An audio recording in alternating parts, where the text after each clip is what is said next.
Nakakasawa, no?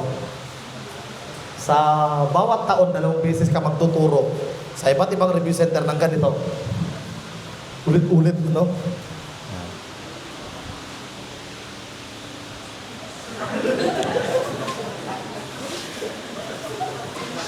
B. B. Nandyan din po yung tinatawag natin na binabi segregation unit.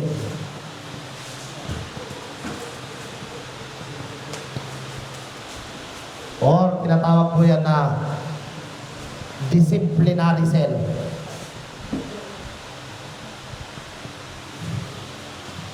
Or tinatawag din po yan siya na block. Ayan po yung mga ibang-ibang mga term niya. Okay. Sa nalalaman po natin para mas maintindihan nyo, yan po yung tinatawag nilang Bartolina. Eto po pala, ganda po pala ng pangalan niya, no? Segregation unit. Sa Tagalog, Bartolina. Pero hindi po yan yung Bartolina na napapanood nyo sa movie, guys, na madilim. Hindi ganun, ha? Kwarto pa din po yan siya. Siyempre, dito po nangyayari po yung una, PDL under disciplinary measures.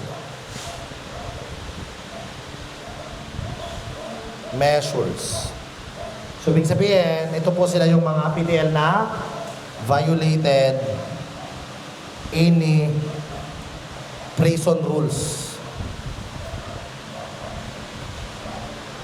or regulation.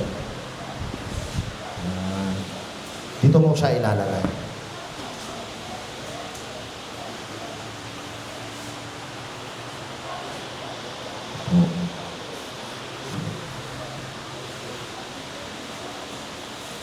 Letter C.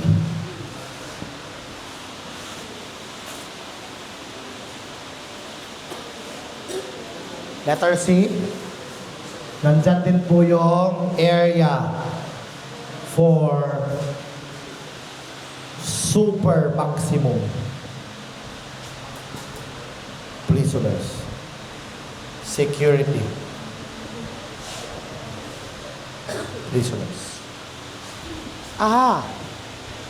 Ganon po ba, sir?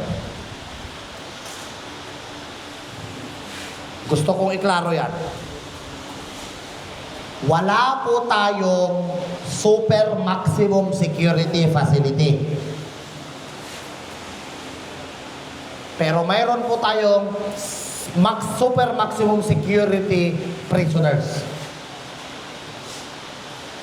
Saan sila nakalagay? Sineseparate lang po sila, pero under pa rin po sila sa maximum security compound.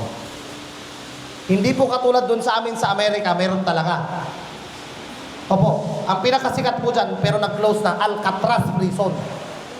Opo, ang Alcatraz Prison po, para po yan sa dungol, sa pinakadungol, kumbaga pa ba? Di ba, kunyari, dungol ka talandre. Ikaw kitang top 1. Nandito ka. Kumbaga pa guys, kuan ba, ng mga notorious criminal balaw. Notorious criminal balaw. Now, basta Ilonggo, notorious kita. Diba? Pagkambal niya, buslot, kilid mo karon, pero buslot na dayon. Joke lang. Na ulit klaruhin ko. Wala po tayong separate na facility for super maximum security. Wala. Saan po sila nilalagay? Binibigyan lang po yan sila ng area doon sa maximum security compound. But if the question is, meron po ba tayong classification na super maximum security prisoner? Meron. Merong classification ng prisoner, pero walang separate na facility. Gets? Okay. Naka, Maguindanao ba, no? Yung mga estudyante ko kasi sa Midsep, mga Iranon, hindi maintindihan. No? Taga-Indaw ka, taga-Pikit. Yung mga mahiisa dulo, no?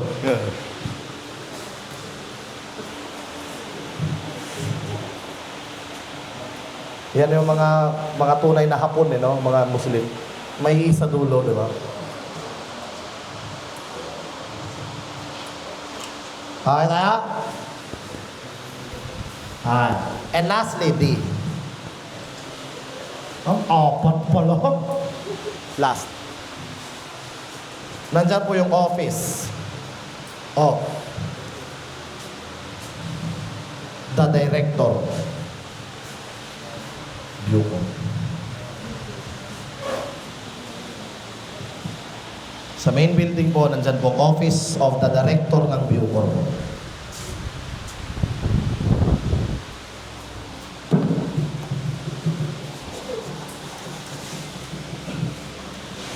Okay tayo. That's number 1 pa lang. Ha? Number 1 pa lang. Ay, sorry pala, nakaseparate pa rin. Sorry naman. Sorry naman, hindi siya under ng maximum. Number 2 yun. Tanga, binura ko pa. Number 2 po yun, sorry. Gag, no?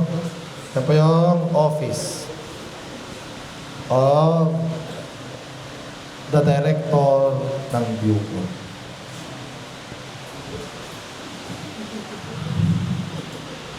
Nasa main building. Tatlo lang po yun. Sorry naman. ABC lang po under sa maximum security compound.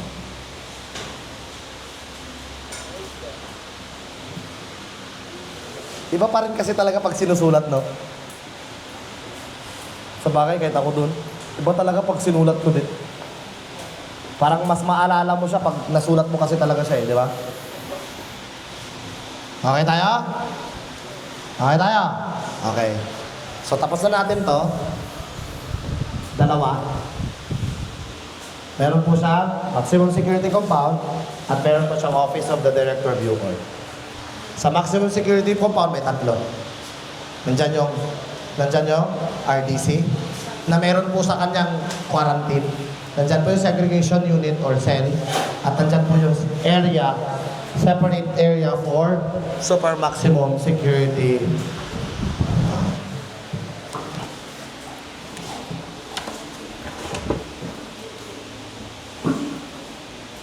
Ay, hoy, bakit nga?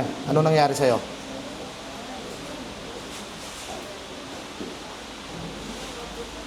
Ayan.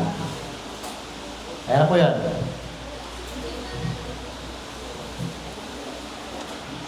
Yan na po yung kanina yung sinabi ko sa inyo sa camp sa pagitan tsaka camp po ang liway. Sir, ano pang palatandaan para hindi ko po makalimutan dyan? Ang tatandaan mo lang dyan is yung liwayway, bukang liwayway. Pag nagbubukang liwayway na kasi yung bulaklak, palabas na, di ba? Pausbong na, di ba? O, di, minimum na siya. Palabas na eh. Pag mga minimum, malapit na kasi lumabas yan. Kaya bukang liwayway ang tawag sa kanya. Yun lang naman tatandaan na. Baka kasi mapagbaliktad yan sa board exam. Sumasama yan. Wow, galing ah.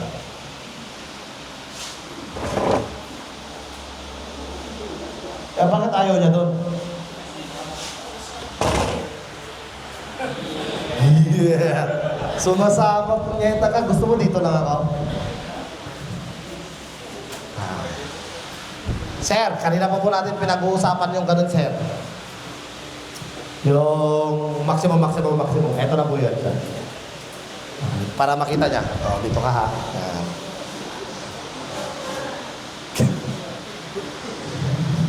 Una, super maximum. Tatandaan, IID.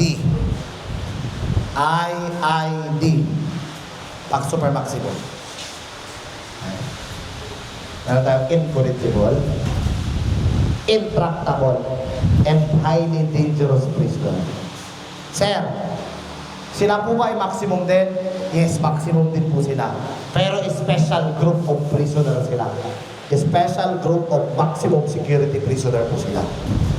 Kaya, yan. Na dapat sila ay hindi ma-manage. Perte kadungol. Hindi mabag-o. Intractable. Dungol git, no? mapanganib. Sir, automatic ba super maximum ka? Hindi. Dapat, kapag IID ka, ikaw ang palaging source ng trouble sa maximum security compound. That's the time that you will be transferred to that area. Nakuha? Source ka dapat ng trouble. And you have to be dangerous to others. The color of the uniform is tangerine. Not orange, tangerine. Sir, paano pag sa board exam? Mga tanong mo. Lumabas ko, tangerine tsaka orange, sir. Tangerine nga. Pag walang tangerine, orange isasagot mo. Pero kung nandun si tangerine, tangerine ang isasagot mo. Pag tinanong yung color ng uniform, hindi naman tinatanong. Pero hindi mo alam. Ayan. Okay tayo?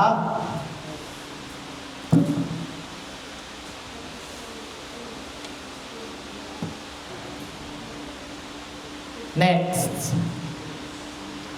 Maximum.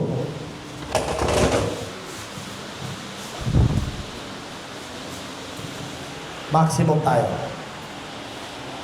Ang dami pong nagkakamali dito, ano? Maximum. Pag lumampas ng 20 years ang iyong sentensya, that would be reclusion perpetua, life imprisonment, or aggregate sobra 20 years. Maximum ka. Pag ikaw ay isang recidivist, maximum ka. Escapo, maximum ka. Habitual delinquent, maximum ka. Kahit pa hindi ganito yung sentensya mo. Pag dito na part recidivist, habitual delinquent, tsaka escapist, maximum ka. Sir, sentensya ko 6 na taon lang. Pero mayroon pa po akong pending na kaso. Doon ka pa rin sa maximum. With pending case. Sir, sentensya ko, sir, reclusion temporal lang, sir. 20 years, hindi naman po lumampas. Temporal lang. Pero, hindi pa final, nakaapila pa. Maximum ka. Sir, 6 years na sentensya ko, sir. Nandun ako sa medium, sir. Pero, naka-violate ako ng prison rules and regulation. Nakita niyo kanina, nasa segregation. Tama? Maximum ka. At lahat, guys, ng may severe personality or emotional disorders, yung mapanakit, kasi nga hindi niya makontrol yung emotions niya, mababa man sa 20 years yung penalty mo, dyan ka pa rin sa maximum. And lastly, habang ikaw ay nasa RTC, kasi kinaklasify ka pa, tama? Doon ka muna sa maximum. So, pagkatapos ng 60 days, sir, makaklasify ka na, doon ka lang po magkakaroon ng classification kung saan ka ilalagay sa maximum ba, medium, or minimum. Okay, that is maximum security prisoner.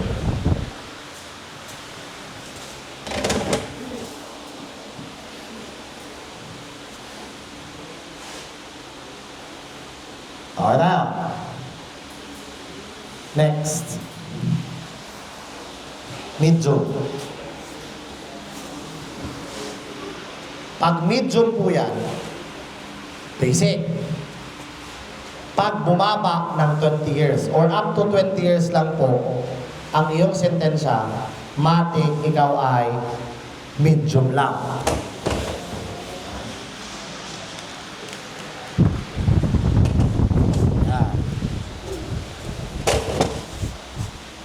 Pag ikaw ay CICL, regardless of penalty, guys, medium ka. Nakita nyo doon si Janice? Sa CIW? Mindanao? Nakita nyo siya doon? Nakita niyo siya? Ay, hindi ka nakapasok. Hindi nyo nakita na naka-blue siya. Si Janice po, convicted of 2 counts of murder. And that is, ang penalty niya is 34 years. Sir, bakit po hindi reclusion perpetua? Kasi may 1 degree lower ang minority. So, nag 1 degree lower, naging reclusion temporal lang po ang kanyang penalty. Dalawa man yun. 17 years yata yung kanyang penalty. So, dalawa, 34 years. Guys, kahit pa po lumampas yan ng 20 years, basta si ACL ang nakonvikto, medium ka lang. Si Janice po, medium. Medium po si Janice. The Magwad siblings. So, yun na lang. Yun na lang. Okay. Kung hindi nyo naiintindihan si Janice, the Magwad siblings sa Mlang, North Cotabato. Yun po. At isasagutin ko po mamaya kung bakit wala pong tinatawag na automatic suspension. Mamaya, matasagot ko po yan sa inyo. Kapag ikaw ay may dalawang o higit pang records, mapropromote ka sa medium kapag nakapag-serve ka ng 8 taon since recruitment. Kapag isa lang escape record mo, 5 years ka lang mag-serve, pwede ka na ma-promote sa medium. Kasi nga po, dito kanina,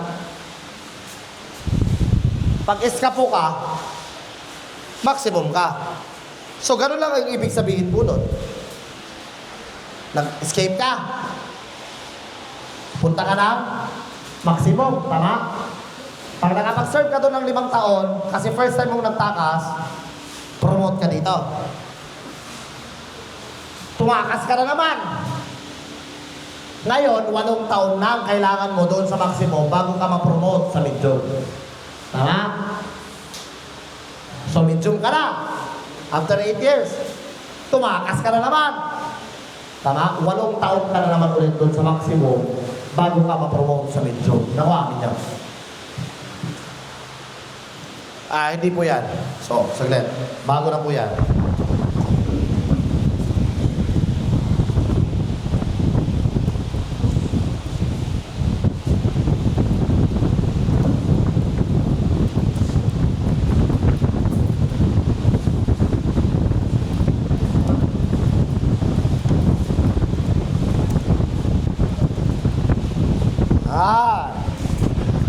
Ano po yung bago? Wala pong forever sa maximum. Maliban kay reclusion perpetua. Pag life imprisonment ka po, dapat first time first time. Pag pangalawang beses ka na pong nakulong na life imprisonment, hindi ka na po pwedeng makadaan ng medium. So, kung life imprisonment ka, nakapag-serve ka na ng 5 years sa maximum, mapopromote ka na sa medium. Pag first time. Sir, pag reclusion perpetua, hindi gid. Hindi gid pwede. Dito ka lang sa maximum. Okay? Reclusion perpetua, dun ka lang. Life imprisonment first time, 5 years, punta ka na dito sa medium. Sir, ano po bang pinagkaiba? Siyempre, napakadali ng pinagkaiba. Wala ka pong makikitang reclusion perpetua pag ang na-violate mo special penal laws. The highest penalty provided for under revised penal code is reclusion perpetua because death penalty is suspended. The highest penalty provided for under special penal laws is life imprisonment because death penalty is also suspended. Nakuha ninyo? Ganun pala, sir. Pag Spanish po yan, RTC yan. Pag hindi po yan Spanish, special penal laws po yan. Ibig sabihin, sir, pag ako na-convicto ng drugs, na kaso, hindi po ako makakaso ng reclusion perpetua, hindi po talaga. Life imprisonment po. Hindi rin po ako makakaso ng presyon mayor, sir. Hindi po talaga. Ang kaso dyan is 12 years and 1 day to 20 years. Huwag mong sabihin reklusyon temporal yun. Hindi po. Iba po yun. Kaya bukas, maiintindihan nyo anong pinagkaiba ng mga punyetang penalty yan. Dalawang klase ng penalty eh. Penalty provided for under RPC and penalty provided for under special penal law. O sige, papiyawan natin. Pag RPC, dalawa ang tawag mo. Indeterminate at saka determinate penalty. Pag special law po yan, dalawa rin ang tawag mo. Definite and indefinite sentence. Nawa natin. Nawa. Again. Pag RPC, ang tawag sa penalty, dalawa. Indeterminate at saka determinate penalties. Pag special penal laws, dalawa din.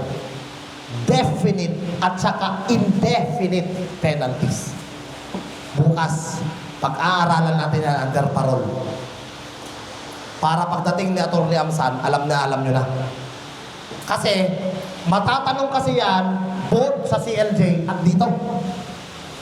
So, para matutukan na natin ng konti yun, at alam nyo na pag nandun na si Sir Amsan, basic ka lang.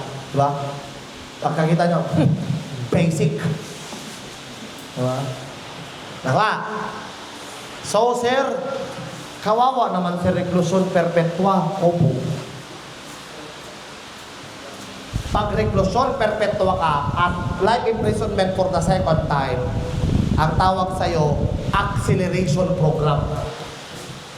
Ito na po. Yan. So, meaning to say, pag reclusion perpetua ka, hintayin mo na lang na 6 months na lang natitira.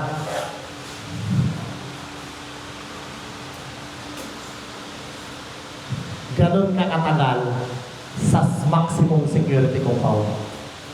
Ganon ka katagal makakasuot ng orange tangerine bago ka makapagsuot ng brown.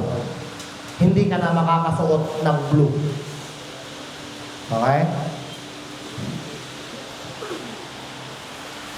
Pwede naman kapag ikaw ay 65 years old.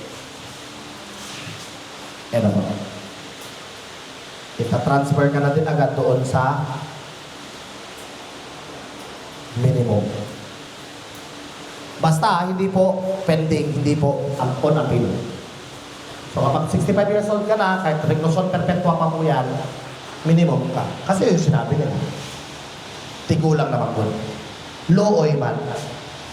No? And lahat ng may kapansanan dapat severe. Hindi yung putol yung isang daliri niya, ay PWD ko. Yes, PWD ka, pero hindi ka severe. So dapat ano yan, putol talagang kamay, paa, bulag, pepe, bingi, lahat. Ikaw na. No, dito ka lang sa minimum. And also, you have served at least 1/2 of the minimum. Hindi nyo pa maintindihan yan ngayon kasi wala pa tayo sa parol. Or 1/3 of the maximum sentence. Hindi kasali ang GCPD. Yan ang classification mo, minimum security prisoner. Wow. Oras. 45. Utang ko 2 minutes ha. Sige, mamayang hapon, please agahan nyo para hanggang alauna makapag-start na tayo, ha? Sige, thank you very much. Lunch time, thank you.